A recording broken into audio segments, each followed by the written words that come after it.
Sweeties, how are you doing? Welcome to Nanyacim. If this is your first time of coming across this channel, sweetheart, kindly smash the subscribe button, turn on the notification so you get notified each time I upload, and please give this video a thumb up. I appreciate you all, and I want to say a very big thank you to every one of you for always coming back to watch my videos and subscribing. You all are the very best. So today we'll be checking out something a white woman said. She is agitating that Americans should pay black people the money they owe them. All right. And she went further to say how, talk about how the system is not even meant, the system is designed to frustrate black people. Like a black person will go to school, get loan to go to school, get in the college and still pay more money. And how they pay a whole lot of fixed mortgage rate and all that. I mean, it's a whole lot. And she is saying that Americans should pay black people their money. With that being said, let's get into this video. Do not click away. Let me roll the clip. Black kids getting ready to go to school, more likely to borrow money to go to college. I did. Borrow more money when they're in college, and have more trouble paying the debt when they get out of college. America was really designed for white males to succeed. It was never designed for anybody else, really. Yeah, and we've watched the effects of that for a long time. I mean, you'd mentioned it earlier about reparations. My view on this one is, look, we are a country that was built on the principle of liberty, but on the backs of enslaved people. Yes, indeed. And then an effort underway in the district to get money back into the hands of residents. We're talking reparations for the descendants of enslaved African Americans. Delia Gonzalez is in the newsroom with more on a bill introduced in the D.C. Council. So, Dee, what are we hearing about it? Well, oftentimes when we hear the word reparation, many folks think about the atonement for the enslavement of Africans, but it goes well beyond that. The 10 council members who signed on to this bill say it's about the decades of structural racism and government policies that prevented black people from buying homes, securing jobs, and building generational wealth for their families. So let's take a look at the racial wealth gap in D.C. According to the bill's sponsor, council member at large Kenyon McDuffie, the typical white household has a net worth that is 81 times higher than the typical black household. What does that look like? We're talking $284,000 compared to just $3,500. It's the largest gap in the nation, he says. The council member says the only way to bridge that divide is through government-sanctioned action.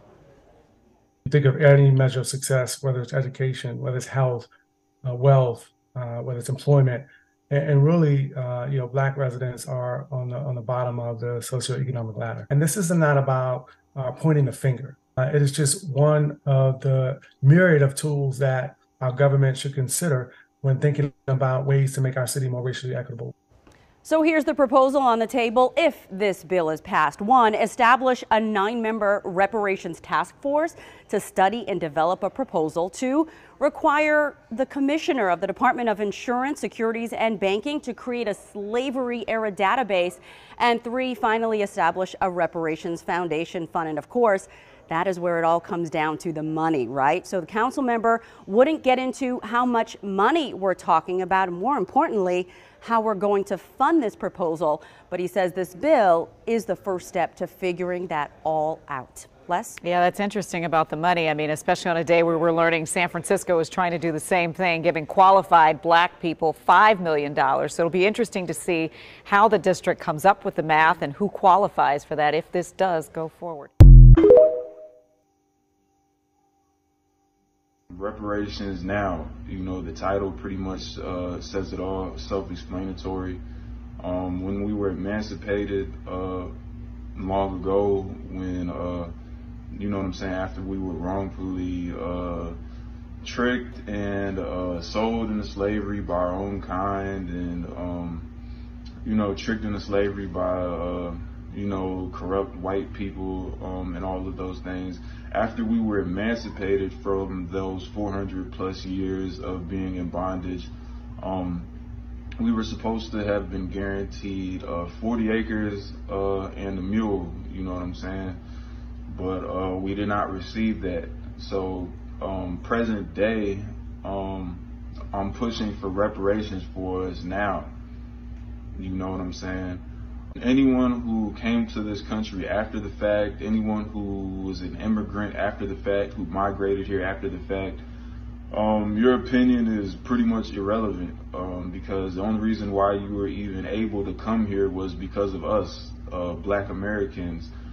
We were the ones who fought for our dignity, fought for our rights, and earned those rights. Not only that, but we were the ones who literally, not figuratively, not hyperbole, not in a figure of speech, but we literally built this country with our hands, with our blood, sweat, and tears. You know what I'm saying? We built this country brick by brick. That's my family. That was my family. That's my blood. That's our blood. That's our family. That is us. We literally built this nation. So we deserve our reparations for everything that we had to go through. I mean, let them cut the check for Black Americans. You all heard all this. I mean, I love the fact that, you know, one thing I really do love is the fact that some people are truthful about the whole thing, about the reparations, about what they owe Black Americans. And all I can say is that they should cut that check for them. No more wasting time. What are they waiting for? Cut that check for them. Anyways, let's continue. We're going to talk about reparations. Everybody stick with me. I've been asked to talk about this a few times by people who can actually ask me to talk about it. First thing I want to say is we're going to be talking about things in a lot of generalities. We're talking about hundreds of millions of people that will be impacted by this. Yes, we're going to be talking in generalities. Something like that needs a system. We're going to be talking about those in the middle of the system, the bell curve. All right. I'm operating under the assumption that nobody watching this was ever a slave owner or was ever a slave. You don't need to tell me that in the comments. It's not an original thought. Okay. Everybody in the United States has personally benefited from the institution of slavery. Everybody. Okay? If you're in the U.S. today, you have benefited from slavery. When the U.S. was founded, slavery built it. Slavery built this country. The wealth generated by slavery was taken, some of it was taken in taxes, laid the foundation for the government that we now have, laid the foundation for the defense that we have, laid the infrastructure. Everybody in the United States has benefited from slavery. Everybody. The generational wealth created from the taxes of slavery, from the economic prosperity of slavery, benefited everybody alive today in the U.S. Right now, there's some really smart white guy out there going, well, that means that black people benefited from it too. Yes. Yes. In that specific sense, yes, they did. They did. Here's the thing, guys. The way U.S. law is structured, the way tax law is structured, the way everything is structured, there's not going to be a tax on white people to pay for reparations. It's not how it's going to work. It's going to come out of the general government fund, which means that black people will pay for their own reparations. As little sense as that makes. That's how it'll end up working. Otherwise, you'd have people literally, you'd have arguments over how much blood is required to be considered black. And that's setting aside the fact that it would never go through constitutionally now. Now, somebody out there right now is going to see black people have less wealth, they'll pay less in taxes. So it really is a tax on white people. They do have less wealth. That's literally going to be the point I'm making. They haven't had the ability to create that generational wealth.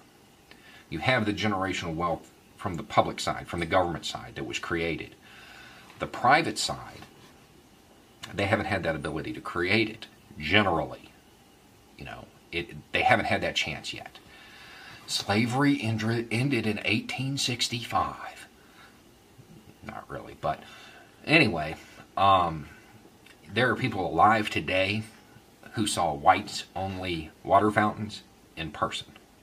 Okay. We like to act like this was ancient history. It's not. The people who saw that, you think they had access to the same economic opportunities as everybody else? No. They haven't had the ability to create that generational wealth. How does that play out in real life? What is generational wealth? Wealth passed down from one generation to the next. Now, we tend to think of that as inheritance, but it's more than that. When you go to college, after high school, who helps you out? Mom and dad, right? Or grandma and grandpa, some rich uncle. You know, when times get hard, can't make the bills. Who gives you the money? That's generational wealth. So you didn't go to college. You want to start a business on your own. Who gives you that money for the business licenses? Helps you get the tools, whatever. That's generational wealth. That's what it is. It's wealth that gets handed down. Doesn't have to be when the person dies. Okay. And that right there is a issue that reparations can actually solve. You know, if we have the right plan. I am going to conclude this for him. It means Americans should pay Black Americans their money. That is the end of it. This is me also saying it. Reparation is the way out. Cut the check for Black Americans. There is no need waiting for. Do not wait anymore. It's time to do it. They deserve it. Everything that happened, it's all from them. Yeah. So cut the check. Anyways, this is where I'm going to call it a day. Let me know what you all think in the comment section. I'll see you all in my next video. Bye for now.